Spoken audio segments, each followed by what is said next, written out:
बड़ा अपडेट दिया है, तिथियों की घोषणा कर दी गई है। जाहिर तौर पर बच्चों में उत्साह है, काफी समय से बच्चे इंतजार कर रहे थे इन तिथियों का।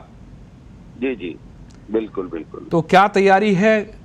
ये पूरी तैयारी है। 18 जून से लेकर के 30 जून के बीच में हम लोग बोर्ड की परीक्षाएं करवा रहे हैं। बोर्ड ने काफी सोच समझ के, विचार विमर्श करके और पूरी तैयारी के साथ में टाइम टेबल दिया है, और मैं समझता हूँ हम समय पर और सारी सोशल डिस्टेंसिंग और सब चीजों का ख्याल रखते हुए बच्चों के एग्जाम्स करवाएंगे। और इसके अलावा और भी विकल्पों पर गौर करने की बात थी, जैसे प्रमोट करने वाली बात थी, तो कई बिंदुओं पर आपके यहाँ चर्चा चल रही थी और आखिर में ये फैसला लिया गया है। परीक्षा का सरकार के भी निर्देश थे। 10वीं और 12वीं का जो बोर्ड होता है उसका अपना महत्व होता है, और वो व्यक्ति के जीवन में बहुत महत्वपूर्ण होता है।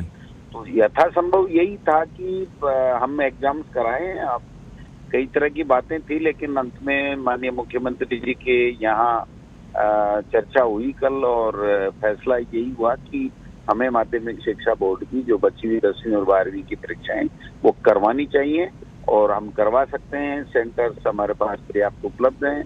1-2 पेपर 10वीं के हैं, 1-2 पेपर हैं जिनमें थोड़ी संख्या ज्यादा है। उसके लिए अगर सेंटर की बात आएगी, तैयारियां हमारी हैं। बाकी और सैनिटाइजिंग करना वगैरह वगैरह सारी व्यवस्थाएं हैं। तो मैं समझता हूँ हम जो डेट घोषित की है उसके हिसाब से बच्चों की परीक्षा कराएंगे। डॉक्टर साहब, निश्चित तौर पर ये बड़ा फैसला है राजस्थान के लिए, राजस्थान के स्टूडेंट्स के लिए। तो तैयारी भी बड़ी होंगी। किस तरह की तैयारियों को अंजाम दिया गया है, क्योंकि जून जो है वो ज्यादा दूर नहीं है? नहीं, कोई दिक्कत नहीं। देखिए, हमारे पास पर्याप्त सेंटर हैं, पर्याप्त टीचर्स हैं, पेपर हमारे ट्रेजरी के अंदर रखे हुए हैं, और बाकी सैनिटाइजिंग वगैरह कराने का काम वो करेंगे। और मास्क, वैसे ही कोई भी व्यक्ति बाहर निकलता है तो गवर्नमेंट ने रूल कर रखा है कि मास्क लगा के ही बाहर निकल सकता है। तो मैं समझता हूँ जो बच्चे आएंगे वो मास्क लगा के आएंगे। फिर भी हम ये व्यवस्था रखेंगे कि अगर कोई बच्चा मास्क लगा के नहीं आए तो उसको हम लोग सेंटर के ऊपर मास्क देंगे। इस प्रकार की व्यवस्था भी करेंगे। थोड़ा समय हम जल्दी बुला करके और उनको एक एक करके अपने यथास्थान बैठाने आदि की व्यवस्था में जो भी और कोई पुलिस की मदद की और ज्यादा जरूरत पड़ेगी तो उसको भी हम ले लेंगे। तो सारी व्यवस्थाएं हम माकूल व्यवस्थाओं के साथ में एग्जाम्स कराएंगे। और सर, स्कूलों के संचालन का भी एक सवाल आपसे बनता है कि क्या तैयारी उस दिशा में चल रही है?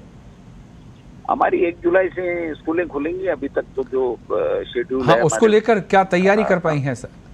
पूरी तैयारी है सर, कहाँ दिक्कत आ रही है? तैयारी है। अभी इस कोरोना को हमने देख लिया कि जिस प्रकार से जो व्यक्ति थोड़ा सा सोशल डिस्टेंसिंग रखता है, दिन में 2-4 बार हाथ धोता है, किसी संक्रमित व्यक्ति के संपर्क में नहीं जाता है, तो मैं समझता हूँ कोई दिक्कत नहीं है। फिर भी जैसे जैसे समय बीतेगा वैसे वैसे इस कोरोना का पहले जब आया था तब कितना भय था और ये था, सब लोग इतना ज्यादा डरे हुए थे कि डॉक्टर्स भी इलाज करने के लिए आगे नहीं आते थे, इलाज भी नहीं करते थे। आज जो स्थितियां, जब लॉकडाउन पूरा केंद्र सरकार और राज्य सरकार ने पूरी तरीके से खोल दिया है, तो व्यक्ति संक्रमित नहीं हो, और अगर संक्रमित हो गया तो वो डॉक्टर के पास हॉस्पिटल में जाके इलाज ले।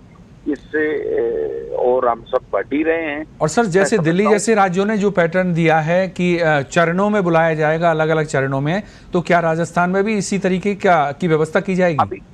अभी तक इस तरह की कोई बात नहीं है। वो परिस्थितियों पे निर्भर होती है। अगर परिस्थितियां ऐसी बनती हैं तो हम तैयार हैं, लेकिन आज की तारीख में हम यही कह सकते हैं कि मतलब आप एक क्लास को 1 दिन बुलाओ, एक क्लास को 2 दिन बुलाओ, ये कोई ज्यादा व्यवहारिक नहीं है मेरे ख्याल से।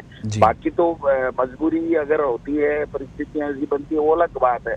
लेकिन एक दिन एक क्लास के बच्चों को बुलाओ, दूसरे बुलाओ, ऐसा मेरा ये मानना है कि कोई ज्यादा व्यवहारिक नहीं है ये प्रस्ताव। फिर भी परिस्थितियों पे निर्भर करता है। परिस्थितियों के अनुसार फैसला किया। बहुत शुक्रिया सर, बहुत शुक्रिया पत्रिका टीवी से जुड़ने के लिए।